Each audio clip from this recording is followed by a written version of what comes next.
খাইলাম দাইলাম ঘুরলাম শুধু এই দুনিয়ার মাঝে। কেউ কি জানে সেই ঘড়িটা লাগবে কয়দিন কাজে? টিক টিক টিক টিক যে ঘড়িটা বাজে ঠিক ঠিক বাজে। কেউ কি জানে সেই ঘড়িটা লাগবে কয়দিন কাজে? আসসালামু আলাইকুম ওয়া রাহমাতুল্লাহি ওয়া বারাকাতুহু।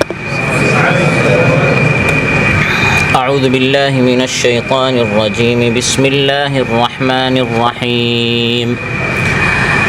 قال رب اشرح لي صدري ويسر لي أمري واحلل عقدة من لساني يفقه قولي واجعل لي وزيرا من أهلي هارون أخي اشدد به أزري وأشركه في أمري كي نسبحك كثيرا ونذكرك كثيرا إنك كنت بنا بصيرا قال قد أوتيت سؤلك يا موسى.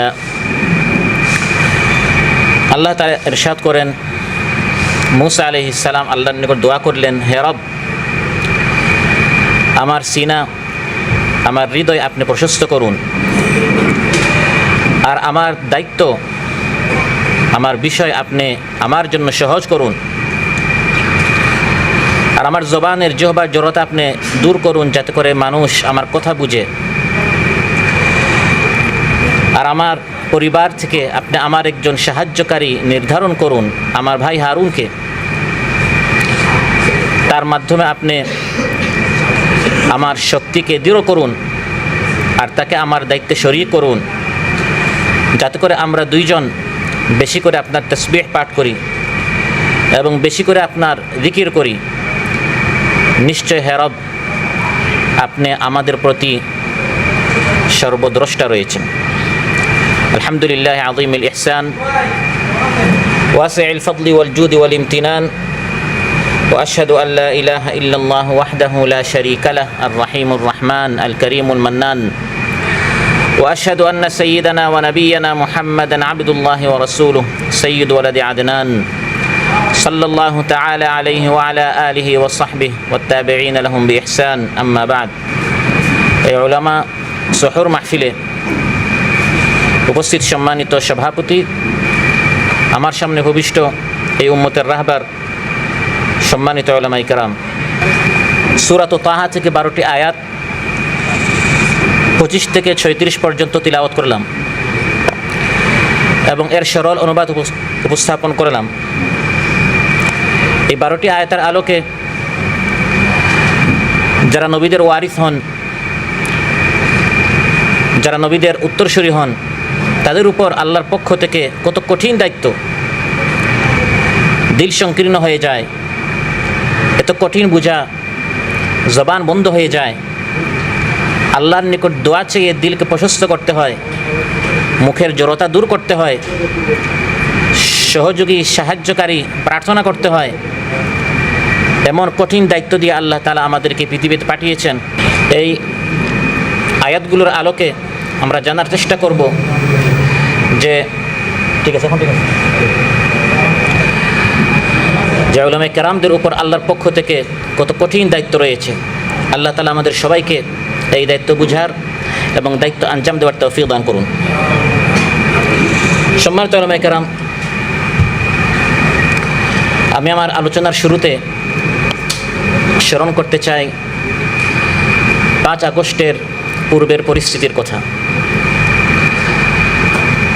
দীর্ঘদিন যাবৎ কোরআন সুন্নাহর ঝান্ডা যারা উত্তোলন বাংলাদেশে যারা করতেন, উলামায়ে কেরামদের উপর কেমন একটি কঠিন নির্যাতন, নিষ্পেষণ, জুলুম, অত্যাচার চলছিল। জগদ্দল একটি পাথর তাদের উপর চাপিয়ে দেওয়া হয়েছিল। ইন্না ফিরআউনা আলা ফিল আরদ, ফি আরদি বাংলাদেশ, বাংলার জমিনে ফিরআউন বাড়াবাড়ি করেছিল। ওয়া জাআলা আহলাহা শিয়ান, দলে উপদলে জনগণকে বিচ্ছিন্ন করে রেখেছিল। ইয়াস্তাদঈফু তাইফাতাম মিনহুম, এক দলকে সে দুর্বল করে রেখেছিল। জুলুম, অত্যাচার, শোষণ গুম, হামলা মামলা আয়নাঘর দিয়ে তাদেরকে নিপীড়িত করে রেখেছিল। যারা কোরআনের কথা বলতেন, সুন্নাহের কথা বলতেন, উলামায়ে কেরামদের উপর কঠিন থেকে কঠিন সে জুলুম চালাচ্ছিল। ইউদাব্বিহু আবনাআহুম, তাদের ছাত্রদেরকে, সন্তানদেরকে সে জবাই করত। ওয়া ইস্তাহয়ি নিসাআহুম, নারীদেরকে সে চাকরানি বানিয়েছিল, তাদেরকে পর্যন্ত সে গ্রেফতার করেছিল। ইন্নাহু কানা মিনাল মুফসিদিন, জমিনের মধ্যে সে ফাসাদ সৃষ্টি করেছে, কঠিন ষড়যন্ত্র করেছিল। কিন্তু আল্লাহ তাআলা আমাদেরকে সেই জালিমের হাত থেকে বাঁচিয়েছেন, আলহামদুলিল্লাহ। ফাআতাল্লাহু বুনিয়ানাহুম মিনাল কাওয়াইদ, মূল ভিত্তি থেকে আল্লাহ তাআলা তাদের সকল ষড়যন্ত্রের ইমারতকে ভেঙে দিয়েছেন। ওয়া আতাহুমুল আযাবু মিন হাইথু লা ইয়াশউরুন, এমন দিক থেকে তাদের উপর গজব এসেছে তারা কল্পনাও করে নাই। এখন পর্যন্ত তারা কিং কর্তব্য বিমূঢ় হয়ে আছে, আসলে কি আমাদের পতন হয়েছে? আল্লাহ তাআলা দয়া করে আমাদেরকে এই জালিমের হাত থেকে বাঁচিয়েছেন, উলামায়ে কেরামদেরকে বাঁচিয়েছেন, আলহামদুলিল্লাহ। আল্লাহ তাআলা বলছেন, এটা দেখার বিষয়, চিন্তার বিষয়।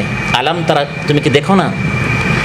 কাইফা ফাআলা রাব্বুকা বিআসহাবিল ফিল, তোমার রব হাতিওয়ালাদের সাথে তোমার রব কি সিদ্ধান্ত নিয়েছেন? কাইফা ফাআলা রাব্বুকা বিআবরাহা, আল্লাহ বলতে পারতেন, আবরাহা না বলে বলেছেন আসহাবিল ফিল, হাতিওয়ালা ছিল। হাতি হচ্ছে সেই যুগের অত্যাধুনিক অস্ত্র। সেই যুগে হেঁটে যারা যুদ্ধ করত তাদের থেকে অত্যাধুনিক অস্ত্র ছিল। যারা উঠে যুদ্ধ করত, ঘোড়ায় যুদ্ধ করত, খচ্চরে যুদ্ধ করত। কিন্তু হাতি দিয়ে, অত্যাধুনিক অস্ত্র দিয়ে সে এসেছিল আল্লাহর ঘরকে ভেঙে দেওয়ার জন্য। আলাম ইয়াজআল কাইদাহুম ফি তাদলিল, আল্লাহ বলেন আমি তাদের সকল ষড়যন্ত্রকে নস্যাৎ করে দিয়েছি। বর্তমান ফিরআউন জালিম ফ্যাসিস্ট অত্যাধুনিক অস্ত্র, হেলিকপ্টার দিয়ে, কারেন্ট বন্ধ করে, নেট বন্ধ করে সে চেষ্টা করেছিল উলামায়ে কেরামদের আওয়াজকে স্তব্ধ করে দিতে, কোরআন সুন্নাহর আওয়াজকে বন্ধ করে দিতে। আলাম ইয়াজআল কাইদাহুম ফি তাদলিল, আল্লাহ তাআলা তাদের সব ষড়যন্ত্র নস্যাৎ করে দিয়েছেন। ওয়া আরসালা আলাইহিম তায়রান আবাবিল, ছাত্রদেরকে আল্লাহ তাআলা তাদের উপর পাঠিয়েছেন আবাবিল, পাখির মতো। যে ছাত্রদের হাতে একটা অস্ত্র ছিল সেটা হচ্ছে তারমিহিম বিহিজারাতিন মিন সিজ্জিল, তাদের হাতে একটা অস্ত্র ছিল, এই পাথর মেরেছিল। কিন্তু পাথর দ্বারা হাতির উপর যেমন বিজয় হওয়ার কথা ছিল না, এই পাথর দ্বারা হেলিকপ্টার বাহিনীর উপর বিজয় হওয়ার কথা ছিল না। কিন্তু আল্লাহ তাআলা মজলুমদের দোয়া কবুল করে কোরআন সুন্নাহর পতাকাবাহী উলামায়ে কেরামদেরকে, তাওহীদি জনতাকে আল্লাহ তাআলা বাঁচিয়েছেন, আলহামদুলিল্লাহ। আল্লাহ তাআলা তাদের হাত ভেঙে দিয়েছেন, তাদের ছাত্র সংগঠনকে আল্লাহ তাআলা নিষেধ করে দিয়েছেন। তাব্বাত ইয়াদা আবি লাহাবিন ওয়া তাব, ইয়াদা দুই হাতকে, তাব্বাত মানে ধ্বংস করে দেওয়া হয়েছে। বর্তমান যুগের যে আবু লাহাব ছিল, হাতকে আল্লাহ তাআলা ভেঙে দিয়েছেন, শক্তিকে আল্লাহ তাআলা শেষ করে দিয়েছেন, সংগঠনকে আল্লাহ তাআলা নিষেধ করে দিয়েছেন, আলহামদুলিল্লাহ। তারা চেয়েছিল ইসলামী শক্তিকে নিষেধ করে দিতে এবং ইসলামী দলকে তারা নিষেধ করে দিয়েছিল, কিন্তু আল্লাহ তাআলা তাদেরকে নিষেধ করে দিয়েছে। যে কাজটি ওই ফিরআউন করেছিল, ফাআরাদা, ফিরআউন চেয়েছিল আন ইয়াস্তাফিজ্জাহুম মিনাল আরদ, মিশরের জমিন থেকে মূসা আলাইহিস সালামের দলকে, পার্টিকে, জামাতকে, অনুসারীদেরকে উৎখাত করতে, বের করে দিতে, নিষেধ করতে, ব্যান করতে। আল্লাহ তাআলা বলেন ফাআগরাকনাহু ওয়া মান মাআহু জামিআ, কিন্তু আমি ফিরআউনকে মিশর থেকে নিষেধ করে দিলাম, মিশরের ইতিহাস থেকে আমি তাকে মুছে দিলাম। পার্শ্ববর্তী দেশ সমুদ্রে আমি তাকে ওয়ামান মাআহু এবং তার গোটা দলকে আমি ডুবিয়ে ধ্বংস করে দিলাম। বাংলার ফিরআউনকেও আল্লাহ তাআলা এভাবে পার্শ্ববর্তী দেশে পাঠালেন, তাদের গোটা দলকে আল্লাহ তাআলা ধ্বংস করে ডুবিয়ে দিলেন, আলহামদুলিল্লাহ। কত বাগান তারা রেখে গেল, গণভবনে তারা কত ঝর্ণা ছিল, কত বাগান ছিল। কাম তারাকু মিন জান্নাতিন ওয়া উয়ুনিন ওয়া যুরুইন ওয়া মাকামিন কারীম, কত সম্মানের আসন ছিল, কত প্রাসাদ ছিল, আরামের কত স্থান ছিল। আল্লাহ বলেন তারা সব রেখে গেছে। ওই ফিরআউনের কথা আল্লাহ বলছেন, আর বর্তমান ফিরআউনের এই দৃশ্য আমরা দেখেছি। আর ওই ফিরআউনের জন্য কেউ কান্না করে নাই। ফামা বাকাত আলাইহিমুস সামাউ ওয়াল আরদ, আসমান জমিনের কেউ তার জন্য কান্না করে নাই। বর্তমান এই ফিরআউন, তার পতন যখন হয়েছে, মানুষ বলে মিষ্টির দোকান নাকি, মিষ্টি তখন আর পাওয়া যায় নাই। এমন জীবন করিও গঠন, মরিলে হাসিবে তুমি, কাঁদিবে ভুবন। এমন জীবন করিও না গঠন, তোমার পতন হলে, মরিলে, ডুবিলে, ধ্বংস হলে কাঁদিবে তুমি, হাসিবে ভুবন। সম্মানিত ভাইরা, সেই 5 আগস্টের আগের কথা যদি আমরা একটু স্মরণ করি, সেই সময় কেমন একটি ভয়, আতঙ্কের মধ্যে আমরা ছিলাম। আল্লাহ তাআলা একদল ছাত্রদের মাধ্যমে আল্লাহর মেহেরবানিতে গোটা জাতিকে আল্লাহ তাআলা বাঁচিয়ে দিলেন।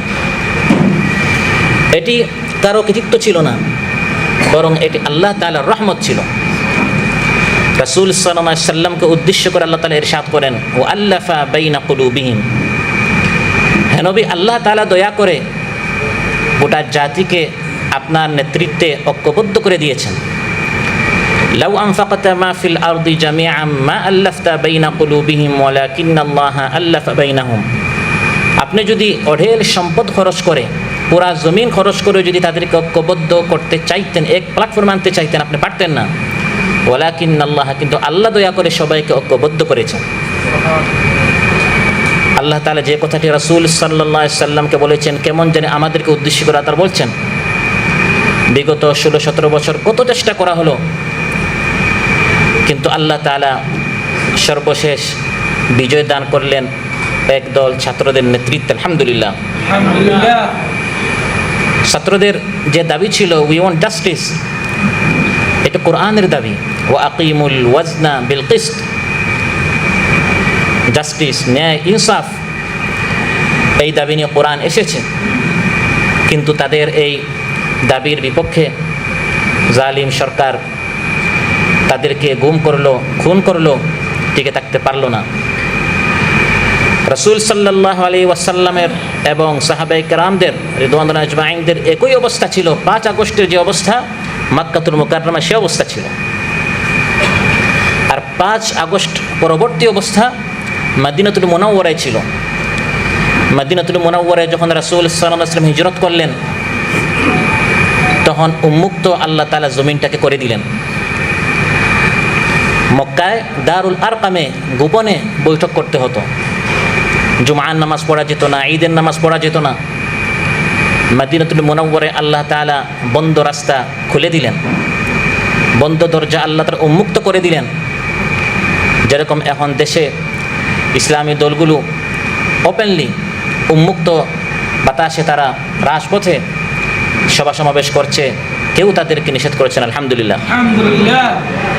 এখন আল্লাহ তাআলা আমাদেরকে আগের কথা স্মরণ করতে বলছেন। ওয়াজকুরু, স্মরণ করো, ইদ আনতুম কালিল, এক সময় তোমরা সংখ্যায় কম ছিলে। মুস্তাদআফুনা ফিল আরদ, জমিনে তোমাদেরকে দুর্বল করে রাখা হতো, তোমাদেরকে দুর্বল তোমরা পরিগণিত হতে। তাখাফুনা আন ইয়াতাখাত্তাফাকুমুন নাস, সবসময় তোমরা এই ভয় আতঙ্কে ছিলে কে তোমাদেরকে আয়না ঘরে নিয়ে যায়। ইয়াতাখাত্তাফাকুম হচ্ছে বর্তমান পরিভাষা আয়না ঘর, গুম করা, হাইজ্যাক করা। কোথায় যায় কেউ জানে না, এটাকে আরবিতে তাখাত্তুফ বলা হয়। বর্তমান আধুনিক পরিভাষা হচ্ছে আয়না ঘরে নিয়ে যাওয়া। আল্লাহ তাআলা বলেন ফাআওয়াকুম, আল্লাহ তাআলা জালিমের পতন ঘটিয়ে তোমাদেরকে এখন আশ্রয় দিয়েছেন। ওয়া আইয়াদাকুম বিনাসরিহ, তার মদদ দ্বারা তোমাদের সাহায্য করেছেন। লাআল্লাকুম তাশকুরুন, যাতে করে তোমরা শুকরিয়া আদায় করো। আলহামদুলিল্লাহ। ওয়া ইয নাজ্জাইনাকুম মিন আলি ফিরআউন, 5 আগস্ট পরবর্তী এখন স্মরণ করো আগের কথা। আমি তোমাদেরকে এই ফিরআউনের হাত থেকে বাঁচিয়েছি। ইয়াসুমুনাকুম সুআল আযাব, তোমাদেরকে কঠিন থেকে কঠিন শাস্তি, নির্যাতন, নিপীড়ন, তোমাদেরকে হত্যাকারী বানিয়ে, তোমাদেরকে ধর্ষক বানিয়ে, নাটক সাজিয়ে, নাশকতার কথা বলে তোমাদেরকে গ্রেফতার করতো, ফাঁসির কাস্টে ঝুলাতো, যাবজ্জীবন কারাদণ্ড দিত, সুস্থ মানুষকে হত্যা করে ফেলতো, শহীদ করতো। ইউযাব্বিহুনা আবনাআকুম ওয়া ইস্তাহয়ুনা নিসাআকুম, এই কঠিন বিপদ থেকে আল্লাহ তাআলা বাঁচিয়েছেন। তার তারপর আল্লাহ তাআলা বলেন ওয়া ইয তাআযানা রাব্বুকুম লা ইন শাকারতুম লা আযীদান্নাকুম ওয়া লা ইন কাফারতুম ইন্না আযাবি লাশাদীদ। জালিমকে তার পতন ঘটিয়েছি, তোমাদেরকে বাঁচিয়েছি, এখন তোমাদের দায়িত্ব যে শুকরিয়া আদায় করা। শুকরিয়া আদায় করলে আমি আল্লাহ তাআলা এই বিজয়টাকে আরও বাড়িয়ে দিব, আরও প্রতিষ্ঠিত করব। আর কুফরি করলে আল্লাহ তাআলা হচ্ছেন নিজে প্রশংসিত এবং অমুখাপেক্ষী। সম্মানিত উলামায়ে কেরাম, 5 আগস্ট পরবর্তী এই পরিস্থিতির আমরা শুকরিয়া কীভাবে আদায় করব? একজন আলিম হিসাবে, কোরআন সুন্নাহর ধারক বাহক হিসাবে আল্লাহ তাআলা জালিমের পতন ঘটিয়েছেন। এখন এই বাগানকে সাজানোর দায়িত্ব হচ্ছে নেতৃত্বে আসতে হবে উলামায়ে কেরামদেরকে। অনেক কাজ আল্লাহ তাআলা সহজ করে দিয়েছেন। একটু চিন্তা করেন, যদি 5 আগস্টের পর সে টিকে যেত, আজ আমরা ঘরোয়া রেস্টুরেন্টে একত্রিত হতে পারতাম না। দয়া করে আল্লাহ তাআলা তার পতন ঘটিয়েছেন, আমাদেরকে জালিমের হাত থেকে বাঁচিয়েছেন। এখন আমাদের দায়িত্ব কমে নাই, আলিম হিসেবে এখন আমাদের দায়িত্ব বেড়েছে। বাংলাদেশে যদি এখন একজন নবী থাকতেন, একজন রাসূল থাকতেন, তার এখন যে দায়িত্ব হতো, ওরাথাতুল আম্বিয়া হিসাবে এখন এই দায়িত্ব আমার আপনার কাঁধে এসে পড়েছে। সেটা হচ্ছে কি, হুয়াল্লাযী আরসালা রাসূলাহু বিল হুদা ওয়া দীনিল হাক্কি লিইয়ুযহিরাহু আলাদ দীনি কুল্লিহি ওয়ালাউ কারিহাল মুশরিকুন। আল্লাহ তাআলা বলেন, যুগে যুগে আমি রাসূলদেরকে পাঠিয়েছি হিদায়াত এবং দ্বীনে হক সহকারে। কেন? ওই কিতাবটা শুধু খতম করার জন্য, শুধু পড়ানোর জন্য, শুধু মুখস্থ করার জন্য না। এগুলো হতে হবে, এগুলো হচ্ছে প্রাথমিক কাজ। কিন্তু মূল দায়িত্ব হচ্ছে নবীদের, যা তাদের উপর নাজিল হয়েছে সেটা দেশ, সমাজ, রাষ্ট্রে বাস্তবায়ন করার জন্য, বিধানগুলো চালু করার জন্য। মাদ্রাসায় পড়লাম কিতাবুল বুয়ু, এটা গিয়ে মার্কেটে, বাজারে বাস্তবায়ন করার জন্য। মাদ্রাসায় পড়লাম কিতাবুল কাদা, এটা গিয়ে আদালতে বাস্তবায়ন করার জন্য। মাদ্রাসায় পড়লাম বিভিন্ন যে সকল কিতাবগুলো আমরা পড়েছি, এগুলো ব্যাংকে, বিমায়, রাজনীতিতে, অর্থনীতিতে, লিইয়ুযহিরাহু আলাদ দীনি কুল্লি, সেখানে এখন যে সকল নীতি আছে সেগুলোকে পরাজিত করে আমাকে আল্লাহ তাআলা কোরআন সুন্নাহর যে ইলম দিয়েছেন, সেই ইলমটা সেখানে বাস্তবায়ন করার জন্য আল্লাহ তাআলা আমাকে আলিম বানিয়েছেন। সম্মানিত ভাইরা, বাস্তবায়ন যদি আমাদের করতে হয়, আল্লাহ তাআলা আমাদেরকে যাকে যতটুকু ইলমে দ্বীন শিখিয়েছেন, কোরআন সুন্নাহর জ্ঞান শিখিয়েছেন, এটা যদি আমাদের বাস্তবায়ন করতে হয়, তাহলে পাওয়ারের কোনো বিকল্প নেই, ক্ষমতার কোনো বিকল্প নেই। ক্ষমতার কথা বলা হলেই, পলিটিক্সের কথা বলা হলেই, রাজনীতির কথা বলা হলেই অনেকে মনে করেন এগুলো দুনিয়ার কথা। দ্বীনের কথা হচ্ছে কাল আল্লাহ, কাল রাসূলুল্লাহ সাল্লাল্লাহু আলাইহি সাল্লাম। আর রাজনীতির কথা বলা হলেই কেউ কেউ মনে করেন এগুলো হচ্ছে দুনিয়ার কথা। অথচ লিইয়ুযহিরাহু আলাদ দীনি কুল্লি, এই আয়াতটি হচ্ছে রাজনৈতিক আয়াত। কারণ দিন প্রতিষ্ঠা করতে হলে রাজনীতি করে করে রাজা হতে হয়, রাজনীতি না করে করে প্রজা গোলাম হতে হয়। ব্রিটিশরা আমাদের দেশ থেকে যাওয়ার সময় আমাদের মাথায় এটা ঢুকিয়ে দিয়েছে, সংসদ এটা তোমাদের কাজ নয়, গোলামও থাকতে হবে, তোমরা শুধু মসজিদে থাকো, খতম করো, মাদ্রাসায় থাকো, আমাদের গোলামি করো, রাজত্ব আমরা করব। আদালতে চলে এখনও ব্রিটিশ ল, ব্রিটিশদের আইন চলে, সেখানে কোরআনের আইন তারা চালু করতে দেয় না। সেই আদালতে ব্রিটিশের লটি রহিত করে কোরআনের আইন চালু করতে হলে রাজনীতি করা ছাড়া কোনো বিকল্প নেই। কানাত বানু ইসরাঈল তাসুসুহুমুল আম্বিয়া, রাসূল সাল্লাল্লাহু আলাইহি ওয়াসাল্লাম ইরশাদ করেন, বুখারীর বর্ণনা, যুগে যুগে নবীরা বানু ইসরাঈলের নেতৃত্ব দিয়েছেন। তাসুসুহুম থেকে সিয়াসত এসেছে। প্রত্যেক নবী বানু ইসরাঈলের তাসুসুহুম, তারা নেতৃত্ব দিয়েছেন, লিড দিয়েছেন তাদের জাতির। জাতির যখন পানির প্রয়োজন পড়ল, নবীর কাছে গিয়েছে। ও ইয ইসতাসকা মূসা লিকওমিহি, ও ইয ইস্তাফতা মূসা বলা হয় নাই, মূসা আলাইহিস কাছে তারা শুধু মাসআলার জন্য গিয়েছে, মাসআলার জন্য গিয়েছে, আবার পানির জন্যও গিয়েছে। পানির প্রয়োজন, ত্রাণের প্রয়োজন, অর্থনৈতিক কোনো একটা সমস্যা হয়েছে, রাজনৈতিক কোনো একটা সমস্যা হয়েছে, তখন আলিম উলামা যারা নবীদের উত্তরসূরি তাদেরকে জনগণ তাদের পার্শ্বে দেখতে চায়। এটি হচ্ছে উলামা ইকরামদের দায়িত্ব। এবং সেজন্য আল্লাহ তাআলা কিতাবও নাজিল করেছেন, পাশাপাশি হাদিসও নাজিল করেছেন। এই দুইটা জিনিস আল্লাহ তাআলা একত্রে একই আয়াতে উল্লেখ করেছেন। কারণ ইন্নাল্লাহা লা ইয়াযিগু বিস-সুলতানি মা লা ইয়াযিগু বিল কুরআন। কোরআন দ্বারা অনেক কিছু হয় না যা সুলতান দ্বারা হয়। যেমন আমাদের দেশে কত কোরআনের মক্তব, মাদ্রাসা, মাহফিল, কিন্তু কোরআন বাস্তবায়ন করা যাচ্ছে না যতক্ষণ পর্যন্ত এই আইন পাশ না হবে। আল্লাহ ছাড়া অন্যের সামনে মাঝে রেখে সাজদা করলে 500 রিয়াল গারামা, সুদি লেনদেন করলে 1000 রিয়াল গারামা। এই আইন করা হলেই, যেরকম এখানে কারো মুখে মাস্ক ছিল না, মাস্কের আইন করা মাত্রই ওয়াজ করতে হয় নাই, মাহফিল করতে হয় নাই, মুখে অটোমেটিক মাস্ক চলে আসছে, মোবাইলে এহতেরাজ নামক অ্যাপসটি চলে আসছে। কোরআনের মধ্যে আল্লাহ তাআলা অনেক আইন বলেছেন, এগুলো বাস্তবায়ন করার সিস্টেম হচ্ছে লোহাটি হাতে নিতে হবে। লাকাদ আরসালনা রুসুলানা বিল বাইয়িনাতি ওয়া আনজালনা মাআহুমুল কিতাবা ওয়াল মিজানা লিয়াকুমান নাসু বিল কিসত ওয়া আনজালনাল হাদিদ। একদিকে কিতাব দিয়েছি, অন্যদিকে হাদিদ দিয়েছি। লোহা হাদিদ আল্লাহ তাআলা কেন দিয়েছেন? ওয়ালিয়া'লামাল্লাহু মান ইয়ানসুরুহু ওয়া রুসুলাহু বিল গায়ব। আল্লাহ এবং তার রাসূল সাল্লাল্লাহু আলাইহি সাল্লামের দ্বীনকে বিজয় করার জন্য। সম্মানিত ভাইরা, এই দায়িত্ব দিয়ে আল্লাহ তাআলা যুগে যুগে নবীদেরকে পাঠিয়েছেন। দ্বীন কায়েম করার এই দায়িত্ব দিয়ে প্রত্যেক নবীকে আল্লাহ তাআলা এই দায়িত্ব দিয়ে পাঠিয়েছেন, গোলামি করার জন্য নয়, বরং তার জাতির নেতৃত্ব দেওয়ার জন্য, সমাজকে গড়ার জন্য, দেশকে গড়ার জন্য। তার উপর যে কিতাব নাজিল হয়েছে, তাকে যে হিদায়াত দেওয়া হয়েছে, এই হিদায়াতের আলোকে তার দেশ, তার সমাজ যাতে করে তিনি পরিচালনা করেন, এই দায়িত্ব দিয়ে আল্লাহ তার প্রত্যেক নবীকে পাঠিয়েছেন। এই ধরনের 5 জন নবীর নাম নিয়ে নিয়ে আর বাকিদের কথা পরোক্ষভাবে সূরাতুশ শুরার 13 নম্বর আয়াতে আল্লাহ তাআলা উল্লেখ করেছেন। শারআ লাকুম মিনাদ-দীন মা ওয়াসসা বিহি নূহান ওয়াল্লাযী আওহায়না ইলাইক وما وصينا به إبراهيم وموسى وعيسى أن أقيموا الدين ولا تتفرقوا فيه। 5 জন নবীর কথা, যাদেরকে উলুল আজম বলা হয়, হিম্মতওয়ালা নবী, দৃঢ় সংকল্পের নবী। এই 5 জন নবীর কথা বিশেষভাবে আল্লাহ তাআলা উল্লেখ করেছেন।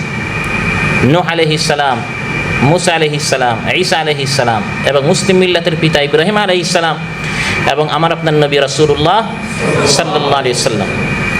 আল্লাহ তাআলা বলেন এই 5 জনকে এবং বাকি নবীরাও, সবার মূল দায়িত্ব ছিল আন আকিমুদ্দিন ওয়ালা তাতাফাররাকু ফি। আমি যে আয়াতগুলো তিলাওয়াত করেছি সেখানে এই 5 জন নবীর মধ্যে অন্যতম একজন নবী মুসা আলাইহিস সালামের কথা আল্লাহ তাআলা উল্লেখ করেছেন। মুসা আলাইহিস সালামকে যখন আল্লাহ তাআলা ইকামতে দ্বীনের দায়িত্ব দিলেন এবং মুসা আলাইহিস সালাম যখন আল্লাহর পক্ষ থেকে কালাম এবং রিসালাত প্রাপ্ত হলেন, ইন্নী ইসতাফাইতুকা আলান নাসি বিরিসালাতি ওয়া বিকালামি, এই বিশাল দায়িত্বপ্রাপ্ত যখন তিনি হলেন, এখন তার দায়িত্ব হচ্ছে ইকামতে দ্বীন। তখন মুসা আলাইহিস সালাম নিজের প্রজ্ঞা, নিজের জ্ঞান, নিজের সত্তা, নিজের শক্তির উপর ভরসা না করে তিনি আল্লাহ তাআলার দ্বারস্থ হলেন। কারণ আল্লাহর সাহায্যে এই মহান দায়িত্ব যেটি আল্লাহ তাআলা নবীদের উপর দিয়েছিলেন এবং নবীদের বর্তমানে উলামায়ে কেরামদের উপর এসেছে, আল্লাহর সাহায্য ছাড়া এই দায়িত্ব পালন করা সম্ভবপর নয়। এই দায়িত্ব যখন পালন করতে আমরা যাব, রাস্তায় অনেক বিপদ আপদ রয়েছে, বাধা বিপত্তি রয়েছে, এগুলোর সম্মুখীন হওয়া অপরিহার্য। সেগুলো হাসি মুখে বরণ করার মনোবল আল্লাহর পক্ষ থেকেই আসতে হবে। নিজের জ্ঞান, নিজের শক্তি দ্বারা এর মোকাবেলা করা সম্ভব নয়।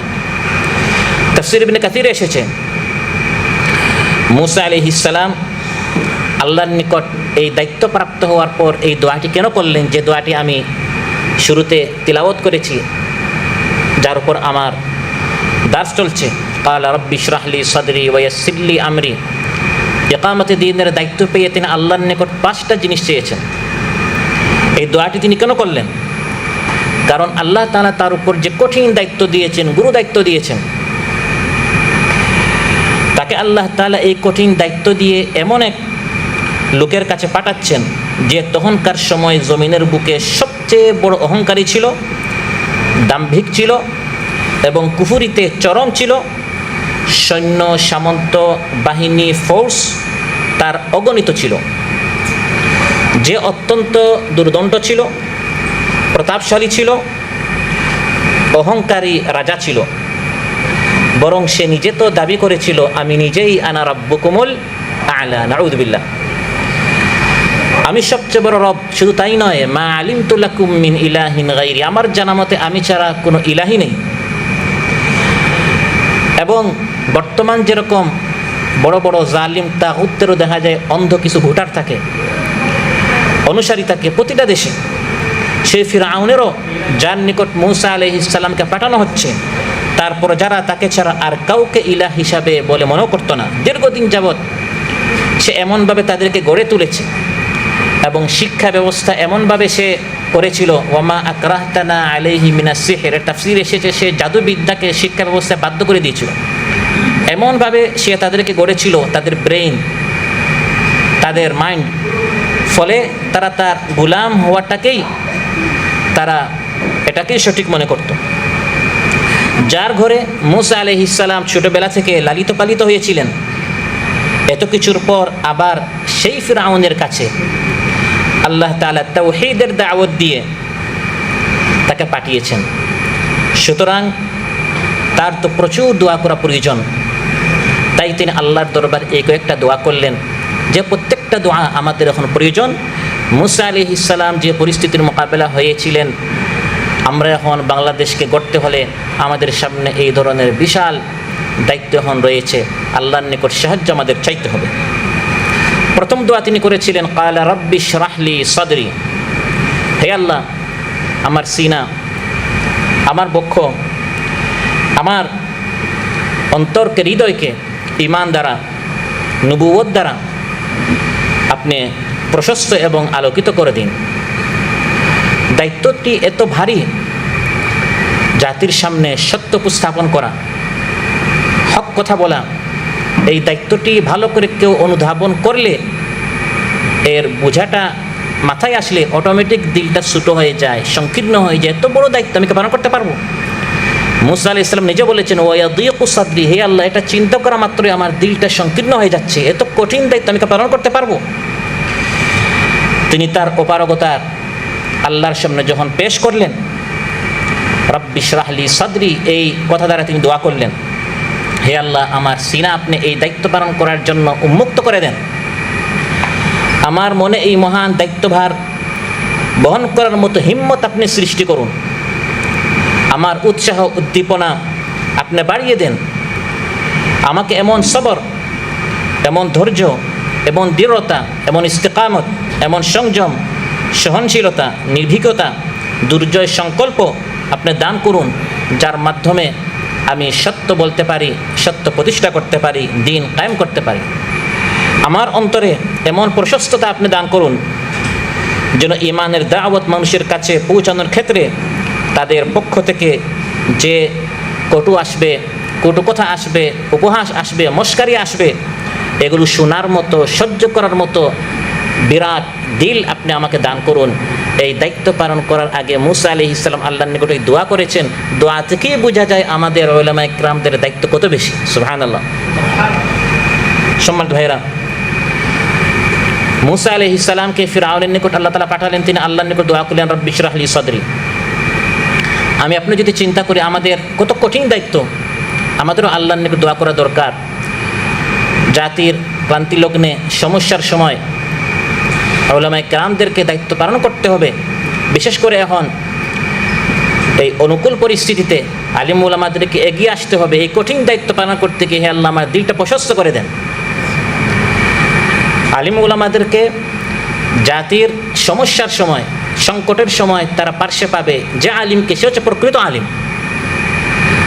যেমন কারুন যখন জাতির সামনে আসলো সাজসজ্জা নিয়ে, তাদেরকে দুনিয়ামুখী করার জন্য, তাদেরকে প্রতারিত করার জন্য, তাদেরকে প্রলোভন দেখিয়ে মোহিত করার জন্য তখন জাতিকে কারুনের এই ধোঁকা থেকে, প্রতারণা থেকে বাঁচিয়েছিল যারা আহলে ইলম।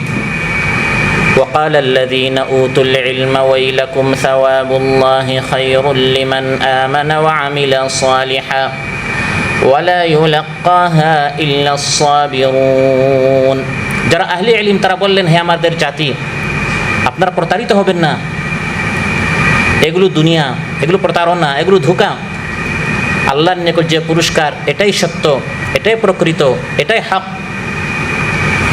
এবং কিছুদিন যেতে না যেতে তারা বুঝতে পেরেছে আহলে ইলমের কথাটাই সঠিক ছিল। ওয়া আসবাহাল্লাযীনা তামান্নাউ মাকানাহু বিল আমস ইয়াকুলুনা ওয়াইকা আন্নাল্লাহা ইয়াবসুতুর রিজকা লিমান ইয়াশাউ মিন ইবাদিহি ওয়া ইয়াকদির। মুসা আলাইহিস সালাম এই দায়িত্ব পালন করতে গিয়ে আল্লাহর নিকট 5টা দোয়া করেছেন। প্রথম দোয়া হচ্ছে রাব্বি ইশরাহ লি সাদরি। দ্বিতীয় দোয়া হচ্ছে ওয়াইয়াসসির লি আমরি, হে আল্লাহ কঠিন দায়িত্ব আমার, গোটা উম্মতের ফিকির, গোটা জাতির সংশোধন, জাতিকে সংস্কার করা, জাতির ইসলাহ করা, মানব সেবা, সমাজ সেবা, এত বিশাল দায়িত্ব দিয়ে আপনি আমাকে এই পৃথিবীতে পাঠিয়েছেন। মানব মণ্ডলীর কল্যাণের জন্য আপনি আমাকে সৃষ্টি করেছেন। কুনতুম খায়রা উম্মাতিন উখরিজাত লিন-নাস। এই গুরু দায়িত্ব, এই কঠিন দায়িত্ব, হে আল্লাহ আমার পক্ষে এটা পালন করা সম্ভব নয় যদি আপনি সহজ করে না দেন। ওয়ায়াসসির লি আমরি, হে আল্লাহ আপনি আমার বিষয়টা সহজ করুন। আল্লাহ তাআলা যদি সহজ বিষয়কে কঠিন করেন, এটাকে কেউ সহজ করতে পারবে না। আর বিশাল কাজকে যদি আল্লাহ তাআলা সহজ করে দেন, কঠিন কাজকে যদি আল্লাহ আসান করে দেন, বিষয়টা আপনার জন্য একবার আসান হয়ে যাবে। সুবহানাল্লাহ। সো ইবনে হিব্বানে এসেছে রাসূল সাল্লাল্লাহু আলাইহি ওয়াসাল্লাম এই দোয়া প্রায় সময় করতেন, আল্লাহুম্মা লা সাহলা ইল্লা মা জাআলতাহু সাহলা ওয়া আনতা তাজআলুল হাযানা ইযা শি'তা সাহলা। হে আল্লাহ আপনি যে বিষয়টাকে সহজ করেন এটাই সহজ, আপনি চাইলে কঠিন বিষয়কে সহজ করে ফেলতে পারেন। মুসা আলাইহিস সালাম আল্লাহর নিকট এই দোয়া করেছেন, ওয়ায়াসসির লি আমরি। প্রথম দোয়া ছিল ইশরাহ লি সাদরি, দ্বিতীয় দোয়া ছিল ওয়ায়াসসির লি আমরি, তৃতীয় দোয়া হচ্ছে আরো গুরুত্বপূর্ণ, ওয়াহলুল উকদাতাম মিন লিসানি ইয়াফকাহু কাওলি। হে আল্লাহ ইকামতে দ্বীনের দায়িত্ব দিয়ে আপনি আমাকে পাঠিয়েছেন, জাতিকে সংস্কার করার দায়িত্ব দিয়ে আপনি আমাকে পাঠিয়েছেন। আপনার কথাগুলো যদি আমি তাদেরকে বুঝাতে না পারি, ব্যক্ত করতে না পারি, আমার মুখের জড়তার কারণে, অস্পষ্টতার কারণে, তাহলে আমি তো দায়িত্ব পালন করতে পারবো না, আমার জন্য কঠিন হয়ে যাবে। হে আল্লাহ দয়া করে আমার জবানের জড়তা আপনি দূর করুন, ইয়াফকাহু কাওলি, যাতে করে মানুষ আমার কথা বুঝতে পারে। সুবহানাল্লাহ। মুসা আলাইহিস সালামের জবানে সামান্য জড়তা ছিল, পরে এটা আল্লাহ তাআলা তাকে সুস্থ করে দিয়েছেন, যেটা এই দোয়ার শেষে আসছে, কাদ উতিতা সু'লাকা ইয়া মুসা, হে মুসা তোমার শব্দ আমি কবুল করেছি। তার মুখের জড়তা দূর হয়েছিল, কিন্তু ফিরআউন পরবর্তীতেও তাকে এটা নিয়ে মুশকারি করতো, আম্মা আনা খায়রুম মিন হাযাল্লাযী হুয়া মাহিনুন ওয়া লা ইয়াকাদু ইউবিন। মুসা তো ঠিকমতো কোনো একটা কথাও বলতে পারে না, এটা আগের কথা সে স্মরণ করিয়ে দিয়েছিল, মুশকারি করতো। কিন্তু আল্লাহ তাআলা মুসা আলাইহিস সালামকে তার মুখের জড়তা দূর করে দিয়েছিলেন। আইসারুত তাফাসির এভাবে এসেছে, আবার তাফসির ইবনে কাসিরে এসেছে যে তার মুখের জড়তা বাকি ছিল, শুধু দাওয়াত দেওয়ার সময় তার মুখের জড়তা দূর হয়ে যেত। সুবহানাল্লাহ। যেটা এখন আমরা দেখি অনেক হাফিজ কোরআন তিলাওয়াত করার সময় মুখের জড়তা দূর হয়ে যায়, খুতবার সময়, দার্সের সময় মুখের জড়তা দূর হয়ে যায়, কথা বলার সময় আবার জড়তা থাকে। এটা মুসা আলাইহিস সালামের এটা ছিল। সম্মানিত ভাইয়েরা, এখান থেকে আমাদের জন্য বড় একটি শিক্ষা, যারা দ্বীন কায়েমের দায়িত্ব নিয়ে দাঁড়িয়েছেন, সমাজকে সংশোধন করার জন্য, ইসলাহ করার জন্য, তাদের মুখের ভাষা সুন্দর হতে হবে। রিসালাতের দায়িত্ব যারা পালন করতে চান, মানুষদেরকে দাওয়াহ ইলাল্লাহ, এই দায়িত্ব যারা পালন করতে চান, তাদেরকে স্পষ্টভাষী হতে হবে, বিশুদ্ধ ভাষাভাষী তাদেরকে হতে হবে। এটা অত্যন্ত জরুরি বিষয়। সেজন্য এই দোয়ার মধ্যেই মুসা আলাইহিস সালাম এরপরের যে দোয়া করলেন, হে আল্লাহ আমার ভাইকেও আমার সাথে আপনি তাকে ওয়াজির বানান, সহযোগী বানান। কেন? মুসা আলাইহিস সালাম দেখতে বেশি সুন্দর ছিলেন, হারুন আলাইহিস সালাম দেখতে বেশি সুন্দর ছিলেন, বা তার স্বাস্থ্য বেশি ছিল, বা তার শক্তি বেশি ছিল? না, তার একটা যোগ্যতা বেশি ছিল, সেটা হচ্ছে ওয়া আখি হারুন হুয়া আফসাহু মিন্নি লিসানা। তিনি একটু সুন্দর, মুসা আলাইহিস সালাম থেকে বেশি সুন্দর বলতে পারতেন। সুবহানাল্লাহ। তাহলে দাঈল আল্লাহ যারা দ্বীন কায়েম করার দায়িত্ব যারা পালন করতে চান, তাদেরকে স্পষ্টভাষী হতে হবে, ফাসিহুল লিসান হতে হবে। সম্মানিত ভাইরা, তাই যারাই দ্বীন কায়েম করতে চান তাদের ভাষাটা স্পষ্ট হতে হয়, আঞ্চলিকতা পরিহার করা, বিশেষ করে মাতৃভাষা। কারণ প্রত্যেক নবীকে আল্লাহ তাআলা পাঠিয়েছিলেন মাতৃভাষায়। ওয়ামা আরসালনা মির রাসূলিন ইল্লা বিলিসানি কওমিহি লিয়ুবাইয়িনা লাহুম ফাইন্নামা ইয়াসসারনাহু বিলিসানিকা লিতুবাশশিরা বিহিল মুত্তাকিনা ওয়া তুনদিরা বিহি কওমান লুদ্দা। সহজ করে, যাতে করে মাতৃভাষায় আল্লাহর কালাম, আল্লাহর রিসালাত মানুষের নিকট পৌঁছানো যায়। এজন্য প্রত্যেক কিতাব আল্লাহ তাআলা মাতৃভাষায় নাজিল করেছেন। কোরআন নাজিল করেছেন আরবি ভাষায়, তাওরাত নাজিল করেছেন হিব্রু ভাষায়, জাবুর নাজিল করেছেন ইউনানি ভাষায়, আর ইনজিল সুরিয়ানি ভাষায়, যাতে করে জাতির সামনে আল্লাহর দাওয়াতটি সহজে উপস্থাপন করা যায়। যারা দাওয়াত কবুল করে তাদের সামনে যাতে করে সহজ করে উপস্থাপন করা যায়। আবার যারা দাওয়াত কবুল করে না, তাদের সাথে তর্ক করার সময় টকশোতে, বৈঠকে, সেজন্য আল্লাহ তাআলা কিতাবটা মাতৃভাষায় নাজিল করেছেন, যাতে করে তর্ক করাটাও সহজ হয়। ওয়া তুনদিরা বিহি কওমান লুদ্দা। কওমান লুদ্দা বলা হয়েছে বিতর্কপ্রবণ, যারা বিতণ্ডা প্রিয়, কলহ প্রিয়, ঝগড়াটে, তাদের সামনে কোরআন সুন্নাহের কথা উপস্থাপন করার সময় সে যখন মানে না, তখন তার সাথে প্রয়োজনে তর্ক করাটাও যাতে করে সহজ হয়, এজন্য কোরআনটি আল্লাহ তাআলা মাতৃভাষায় নাজিল করেছেন। সম্মানিত উলামায়ে কেরাম, অতএব দ্বীন কায়েম করার জন্য যারা এগিয়ে আসেন তাদের ভাষাটি সাবলীল হতে হয়, প্রাঞ্জল হতে হয়, স্পষ্ট হতে হয়।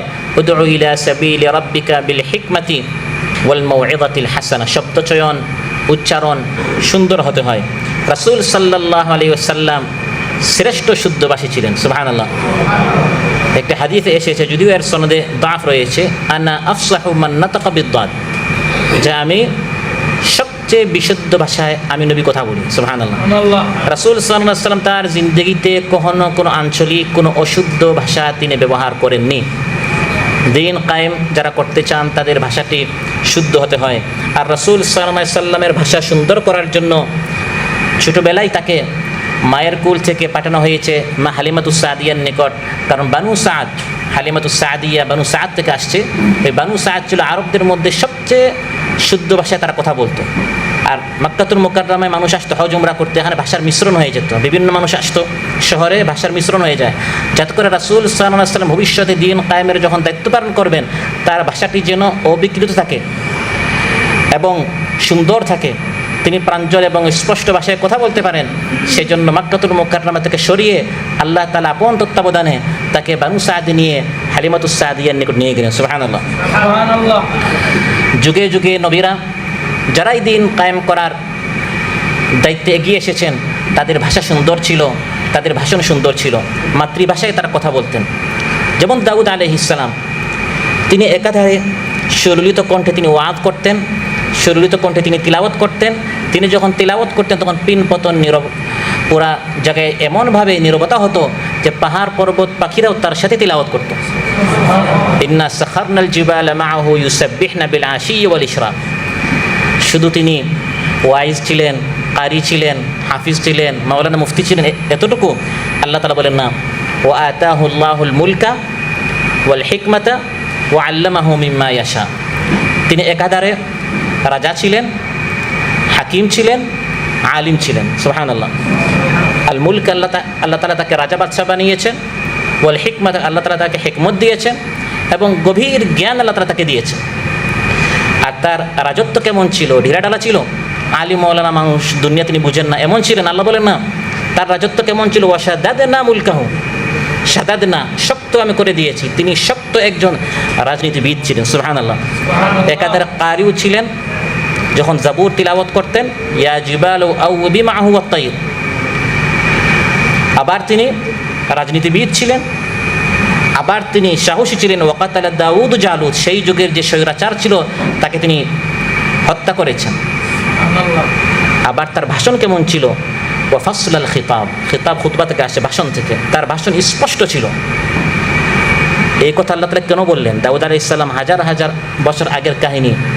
আমাদের মধ্যেও কারা কারা দাউদ আছে তাদেরকে বাছাই করে করে দাউদের ওই জায়গায় আমাদের বসাতে হবে। প্রত্যেক সমাজে এই ধরনের দাউদ আছে। দাউদ আলাইহিস সালামের মতো যাদের মধ্যে এই সকল গুণ সবচেয়ে বেশি রয়েছে, উলামায়ে কেরাম তাদেরকে নেতৃত্বে আসতে হবে। সুবহানাল্লাহ। কিন্তু আমরা দাউদ আলাইহিস সালামের শুধু একটা গুণ নিয়েছি, হাফিজ, আলিম, কারি, মুফতি, এতটুকু।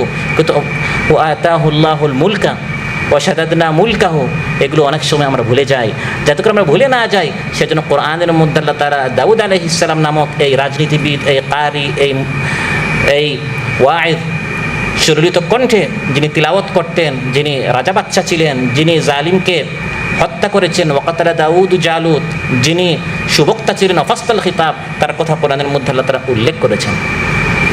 তাহলে মুসা আলাইহিস সালাম ইকামতে দ্বীনের দায়িত্ব পালন করতে গিয়ে প্রথম দোয়া করেছেন রব্বি ইশরাহ লি সাদরি, দ্বিতীয় দোয়া করেছেন ওয়ায়াসসির লি আমরি, তৃতীয় দোয়া করেছেন ওয়াহলুল উকদাতাম মিন লিসানি ইয়াফকাহু কাওলি, চতুর্থ দোয়া করেছেন ওয়াজআল লি ওয়াজিরাম মিন আহলি হারুন আখি।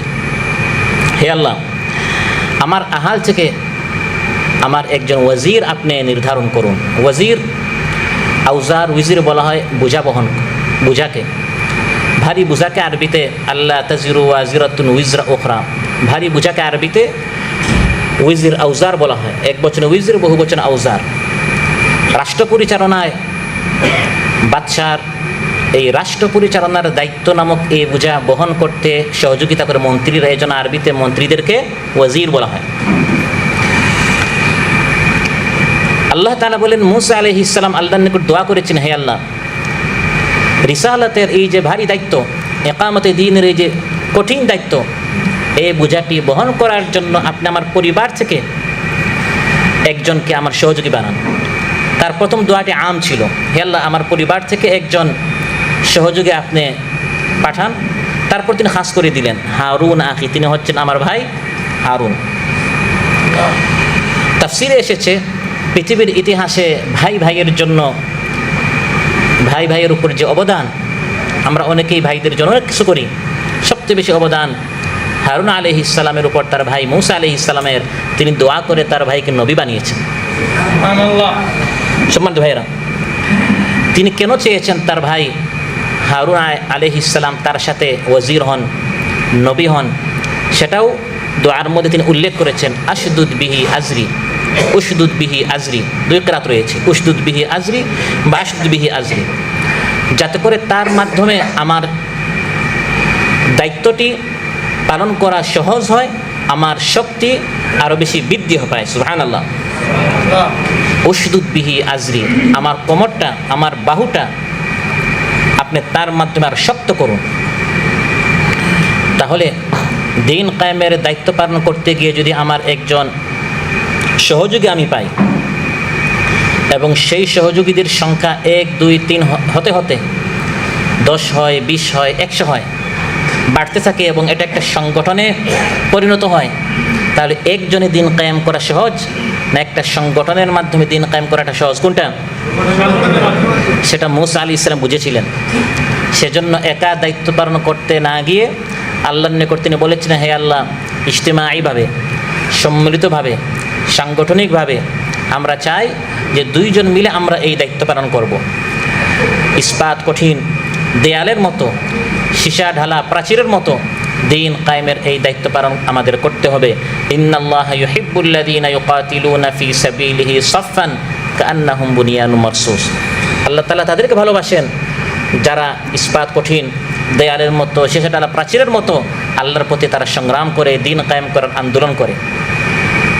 সীসা ঢালা প্রাচীরের মতো এই কাজ করা যাবে যখন একটা সংগঠন হবে, যখন এক দল একত্রিত হবে, অন্যথায় একা তো আর সীসা ঢালা প্রাচীর হওয়া যায় না, একা ইস্পাত কঠিন দেয়াল হওয়া যায় না।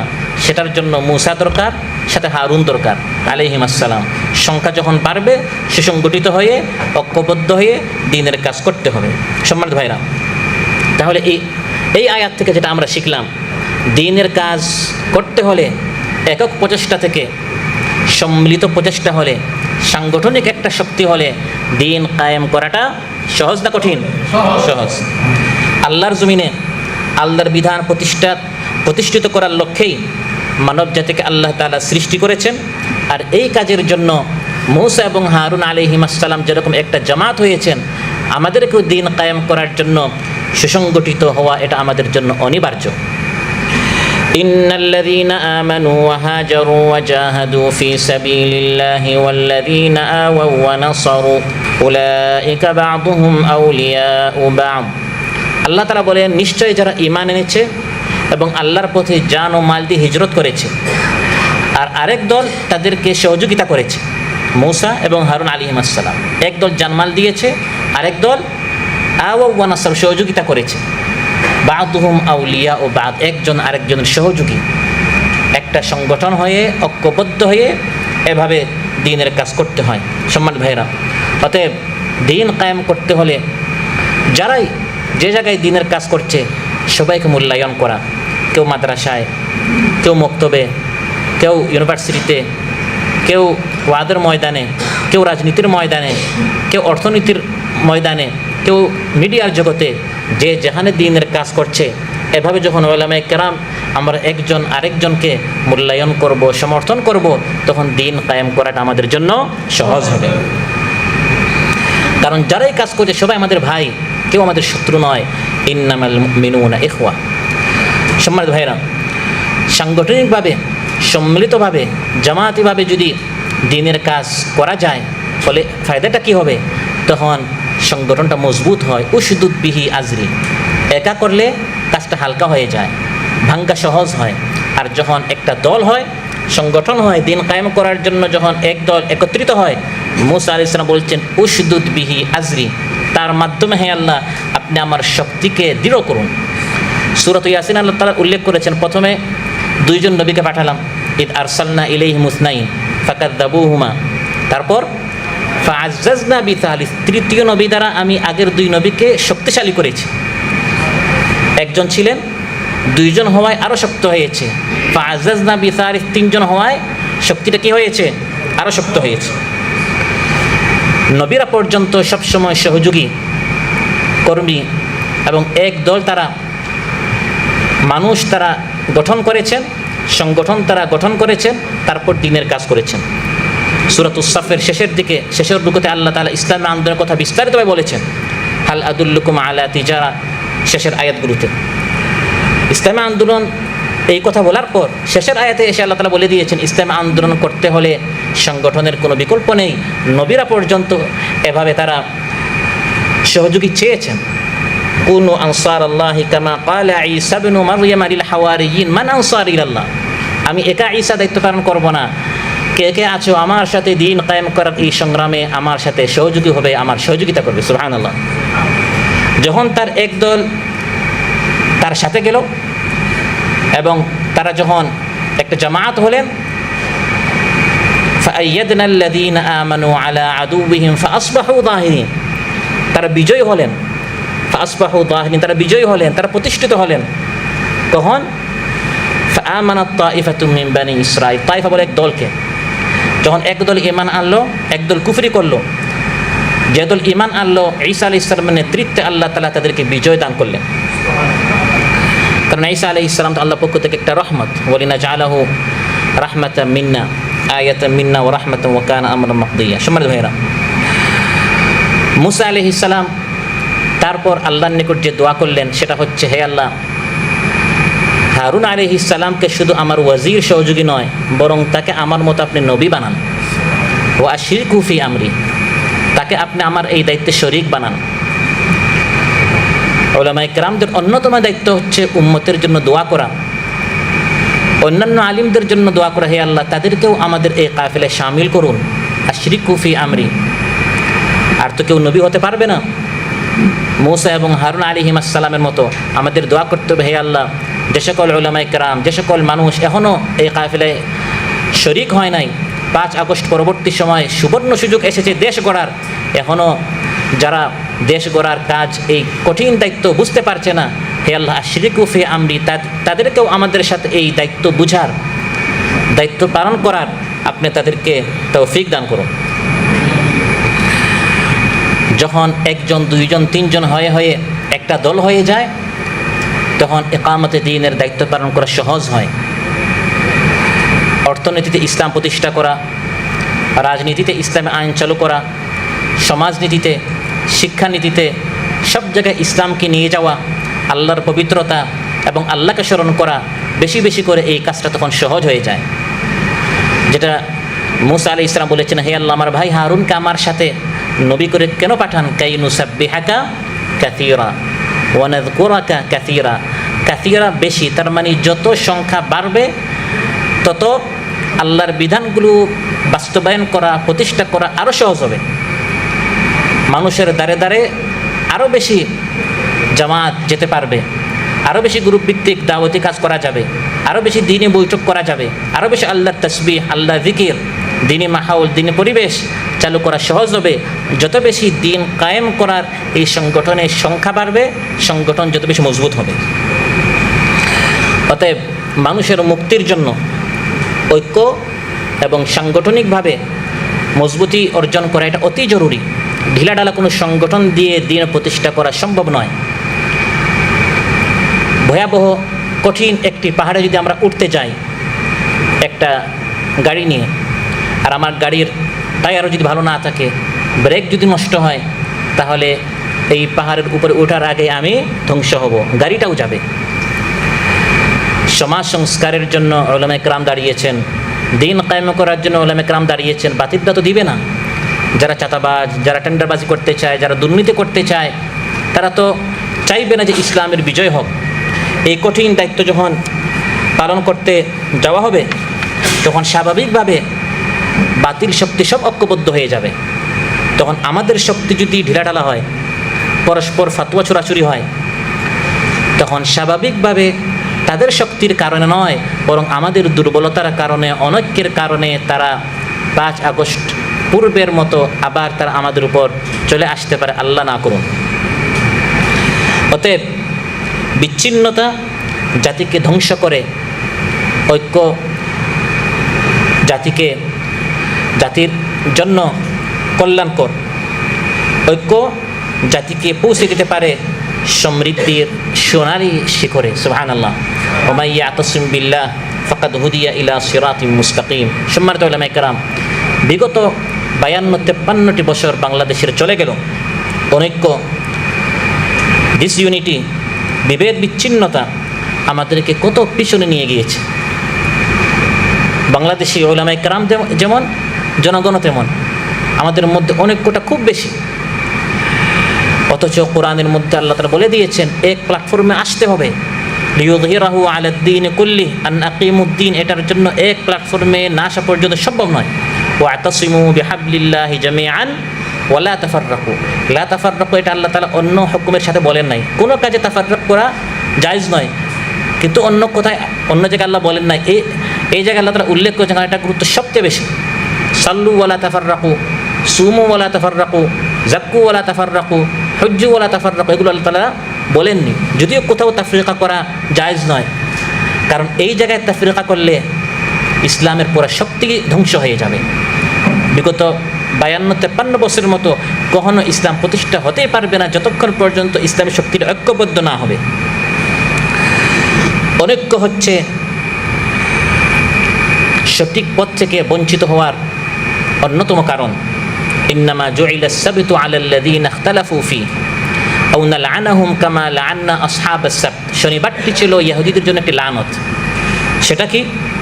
বুখারী মুসলিমে এসেছে লম্বা হাদিস, যার সারসংক্ষেপ হচ্ছে বানু ইসরাইল ইহুদদের উপরও আল্লাহ তাআলা জুমার দিনটা তাদের জন্য বাছাই করেছিলেন। খ্রিস্টানদের উপরও জুমার দিনটা আল্লাহ তাআলা বাছাই করে রেখেছিলেন, কিন্তু ফাখতালাফু, তারা ইখতিলাফ করলো। ফাহাদানাল্লাহু লাহু, আল্লাহ তাআলা জুমার দিনটা আমাদেরকে দেখিয়ে দিলেন, আর তাদেরকে আল্লাহ তাআলা এই পথ থেকে ভ্রষ্ট করে দিলেন। একদল আঁকড়ে ধরল শনিবারকে, আরেক দল রবিবারকে, অথচ সবার জন্য বিধান ছিল জুমাবারের। কেন? পরস্পর ইখতিলাফের কারণে। জুইলাস সাবতু, তাফসীর বাগাবীতে এসেছে আই জুইলা লানাতান আলাইহিম আলাল্লাযীনা ইখতালাফু ফী। এই অনৈক্যের কারণে সত্য জানার পর তারা উম্মি ছিল না। কোরআনে আল্লাহ তাআলা যখনই সম্বোধন করে বলেছেন ইয়া আহলাল কিতাব, অর্থাৎ হে উলামায়ে কেরাম, তারা আহলে কিতাব ছিল, কিতাবের হাফিজ ছিল, কিতাবের আলিম ছিল, কিন্তু ইখতিলাফ করার কারণে তারা শ্রেষ্ঠ দিন থেকে তারা বঞ্চিত হয়ে গেল। সহিহ বুখারীতে এসেছে, রাসূল সাল্লাল্লাহু আলাইহি ওয়াসাল্লাম একদিন সাহাবায়ে কেরামদের সামনে বের হলেন। লাইলাতুল কদর কোন রাত, 27 না 25 না 23, এটা একবারে নির্দিষ্ট করে বলে দেওয়ার জন্য। সহিহ বুখারীর বর্ণনা। ফাতালাহা রাজুলানি মিনাল মুসলিমিন, দুইজন সাহাবা রাদিয়াল্লাহু আজমাইন তারা ঝগড়া করলেন, দুইজন মুসলিম ঝগড়া করলেন। রাসূল সাল্লাল্লাহু আলাইহি ওয়াসাল্লাম ইরশাদ করলেন, খারাজতু লিউখবিরাকুম বিলাইলাতিল কদরি ফাতালাহা ফুলানুন ওয়া ফুলান ফারুফিআত ওয়া আসা আন ইয়াকুনা খায়রান লাকুম। আমি বের হয়েছিলাম লাইলাতুল কদর কোন রাত একবারে নির্দিষ্ট করে বলে দেওয়ার জন্য। এই দুইজন ঝগড়া করার কারণে আমার মাথা থেকে এটা চলে গেছে। তাহলে এটা কোন রাত এটা নির্দিষ্ট আমরা জেনে নিতাম, কিন্তু এই হিদায়ত থেকে, এই সত্য থেকে আমরা বঞ্চিত হয়ে গেলাম। ঝগড়া হয় ঐক্যের কারণে না অনৈক্যের কারণে? অনৈক্যের একটি শেষ একটা পর্যায়ে গিয়ে আপনার ঝগড়া হয়। অনুরূপভাবে অনৈক্য ধ্বংসের অন্যতম একটি কারণ। ফাইন্নামা আহলাকা মান কানা ক্বাবলাকুম কাসরাতু মাসাইলিহিম ওয়া ইখতিলাফুহুম আলা আমবিয়াইহিম, বুখারী মুসলিমের বর্ণনা। তাই আল্লাহ তাআলা আমাদেরকে আগের এই সকল উলামাদের মতো হতে আমাদেরকে নিষেধ করেছেন, আহলে কিতাবদের মতো। ওয়ালা তাকুনু, তাদের মতো হইও না, কাল্লাযীনা তাফাররাকু ওয়া ইখতালাফু মিন বা'দি মা জাআহুমুল বায়িনাত, তাদের কাছে ইলম ছিল, বড় বড় তারা ফারিগ ছিল, খিরিজ ছিল, বড় বড় তারা ডিগ্রি অর্জন করেছে, আহবার ছিল। কোরআন বলছে আহবার, রুহবান, বড় বড় ডিগ্রি, কিন্তু ইখতালাফু মিন বা'দি মা জাআহুমুল বায়িনাত, ইলম আসার পর তারা তাফরিকা করেছে। এজন্য এখন তাদের নাম হয়েছে গায়রিল মাগদুবি আলাইহিম ওয়ালাদ দাল্লিন, তারা মাগদুবি হয়েছে, তারা দালিন হয়েছে। ইকামতে দ্বীনের দায়িত্ব কি পালন করবে? এখন তাদের উপর গজব, এখন তাদের উপর আল্লাহর ক্রোধ। এই কাহিনীগুলো কোরআনের মধ্যে উল্লেখ করার পরপরই সূরা আলে ইমরান আল্লাহ তাআলা বলছেন কুনতুম খায়রা উম্মাতিন উখরিজাত লিন-নাস। এখন তাদেরকে সরিয়ে দিয়ে যারা শ্রেষ্ঠ ছিল একসময়, ওয়া আন্নী ফাদ্দালতুকুম আলাল আলামিন, একসময় তারা শ্রেষ্ঠ ছিল, সেখান থেকে তাদেরকে বঞ্চিত করে, তাদেরকে বহিষ্কার করে, তাদেরকে সরিয়ে দিয়ে আল্লাহ তাআলা আমাদেরকে বসিয়ে দিয়েছেন। আমরা যদি একই কাজ করি, উলামায়ে কেরাম জানার পর বুঝার পর একই কাজ যদি আমরা করি, বিগত 50 বছর যেরকম মার খেতে হয়েছে, আল্লাহ না করুন সামনে ভুল করলে আবার হতে পারে এই পরিণতি আসবে। এর জন্য এখন আমাদেরকে ঐক্যবদ্ধ হতে হবে, সংগঠনভুক্ত হতে হবে। যে যার মতো দিনের কাজ করছে তাদেরকে মূল্যায়ন করতে হবে। হকপন্থী যারাই আছেন সবাইকে স্বীকার করতে হবে। তখন ইসলামী শক্তিটা দুর্বল হবে না শক্তিশালী হবে? শক্তিশালী হবে। বাতিল শক্তির ভিতরে তখন কম্পন সৃষ্টি হবে যে হকপন্থীরা তারা এক প্ল্যাটফর্মে চলে আসছে। সম্মানিত ভাইরা, আমাদেরকে তো আল্লাহ তাআলা এক উম্মত করেই সৃষ্টি করেছেন। ইন্না হাযিহি উম্মাতুকুম উম্মাতান ওয়াহিদা, শুধু এক উম্মত নয়, আমাদেরকে এক উৎস করে আল্লাহ সৃষ্টি করেছেন বাবা আদম মা হাওয়া থেকে। ইন্না খালাকনাকুম মিন যাকারিন ওয়া উনসা ওয়া জাআলনাকুম শুউবান ওয়া ক্বাবাইলা লিতাআরাফু। শুধু এক উৎস নয়, বরং আমরা হচ্ছে এক দেহ এক প্রাণ। আমার এক আঙ্গুলে ব্যথা হলে যেরকম পুরা শরীর অস্থির হয়ে থাকে, একজন আলিমকে যখন ফাঁসির কাষ্টে ঝুলানো হয়, আরেকজন আলিম তখন শাহবাগে গিয়ে এটা বলতে পারে না যে আমিও এক মত পোষণ করছি। বরং এক দেহ এক প্রাণ হিসাবে সবাইকে এক প্ল্যাটফর্মে আসতে হবে যে আমরা এই জুলুমের প্রতিবাদ জানাচ্ছি। সকল উলামায়ে কেরাম একমত হতে হবে, এক প্ল্যাটফর্মে আসতে হবে যে কোনো আলিমের গায়ে কোনো অবস্থায় কোনো জুলুম করা যাবে না। মাসালুল মুমিনিনা ফি তাওয়াদ্দিহিম ওয়া তারাহুমিহিম ওয়া তাআতুফিহিম মাসালিল জাসাদিল ওয়াহিদ, এক দেহের মতো। ইযা ইশতাকা মিনহু উদুন তাদাআ লাহু সাইরুল জাসাদি বিল হুম্মা ওয়াস সাহর আও বিস সাহরি ওয়াল হুম্মা। আমাদের পারস্পরিক সম্পর্ক হচ্ছে একটি দেয়ালের মতো, একটা প্রাচীরের মতো। আল মুমিনু লিল মুমিনি কাল বুনিয়ান ইয়াশুদ্দু বা'দুহু বা'দা। মুসা আলাইহিস সালাম এই 5টি দোয়া আল্লাহর নিকট করলেন। ইকামতে দ্বীনের দায়িত্ব পালন করার দায়িত্বটি যখন তার উপর আসলো, শেষে বললেন ইন্নাকা কুনতা বিনা বাসীরা, হে আল্লাহ, ছোটোবেলা থেকে যেরকম আপনি আমাকে লালন পালন করেছেন, ফিরআউনের প্রাসাদে আপনি আমাকে বড় করেছেন, পানিতে আমাকে নিক্ষেপ করা হলো, সেখান থেকে আপনি আমাকে বাঁচালেন, মাদিয়ানেও গিয়ে আপনি আমাকে বাঁচালেন, আবার মিশরে আপনি আমাকে নিয়ে আসলেন। ইন্নাকা কুনতা বিনা বাসীর, আপনি আমাকে দেখছেন, আপনি এখন আমাকে বাঁচান, ফিরআউনের জুলুম থেকে আপনি আমাকে বাঁচাবেন। এই দোয়া করলেন। আল্লাহ তাআলা এই 5টি দোয়ার জবাবে বললেন ক্বালা কাদ উতিতা সু'লাকা ইয়া মূসা, হে মূসা, তোমার সকল দোয়া আমি কবুল করলাম। সুবহানাল্লাহ। সম্মানিত উলামায়ে কেরাম, উলামায়ে কেরামদের দাঈল আল্লাহদের বড় একটি হাতিয়ার হচ্ছে দোয়া, উম্মতের জন্য দোয়া করা, জাতির জন্য দোয়া করা যে হে আল্লাহ ওয়াজআল লানা মিন লাদুনকা ওয়ালিয়্যান ওয়াজআল লানা মিন লাদুনকা নাসীরা। জাতির অনেক শক্তি, অনেক মেধা, অনেক অর্থ আছে, বিক্ষিপ্তভাবে এগুলোকে একত্রিত করে এই সত্যকে প্রতিষ্ঠা করার জন্য এক কেন্দ্রিক একটা নেতৃত্ব দরকার, এটাকে লিড দেওয়ার মতো। মিন লাদুনকা ওয়ালিয়্যান, আমরা একজন অভিভাবক চাই। আল্লাহর নিকট দোয়া করতে হবে, যেরকম মুসা আলাইহিস সালাম দোয়া করেছেন, রাসূল সাল্লাল্লাহু আলাইহি ওয়াসাল্লাম দোয়া করেছেন, হে আল্লাহ আইজদাল ইসলাম আহাব্বিল উমরাইনি ইলাই, আপনার নিকট বেশি প্রিয় যে ওমর, হয় আবু জাহেল বা ওমর ইবনুল খাত্তাব, যে কোনো একজনের মাধ্যমে আপনি ইসলামকে জিন্দা করুন। আল্লাহ তাআলা দোয়া কবুল করেছেন। তো এভাবে উলামায়ে কেরামদেরকে দ্বীন কায়েম করার এই আন্দোলনে আমাদের সবাইকে এগিয়ে আসতে হবে, আল্লাহর নিকট দোয়া করতে হবে, দাওয়াতি কাজে এগিয়ে আসতে হবে, এক প্রাণ হতে হবে। আল্লাহ সুবহানাহু ওয়া তাআলা আমাদের সবাইকে তৌফিক দান করুন। যে কথাগুলো বলা হলো, শোনা হলো, এর চেয়ে বেশি আমল করার তৌফিক দান করুন, সবাইকে ঐক্যবদ্ধ হওয়ার তৌফিক দান করুন। দ্বীন কায়েম করার এই কাজে সীসাডালা প্রাচীরের মতো আমাদেরকে ঐক্যবদ্ধ হওয়ার তৌফিক দান করুন। আসসালামু আলাইকুম ওয়া রাহমাতুল্লাহি ওয়া বারাকাতুহু। খাইলাম দাইলাম ঘুরলাম শুধু এই দুনিয়ার মাঝে, কেউ কি জানে সেই ঘড়িটা লাগবে কয়দিন কাজে? টিক টিক টিক টিক যে ঘড়িটা বাজে ঠিক ঠিক বাজে, কেউ কি জানে সেই ঘড়িটা লাগবে কয়দিন কাজে?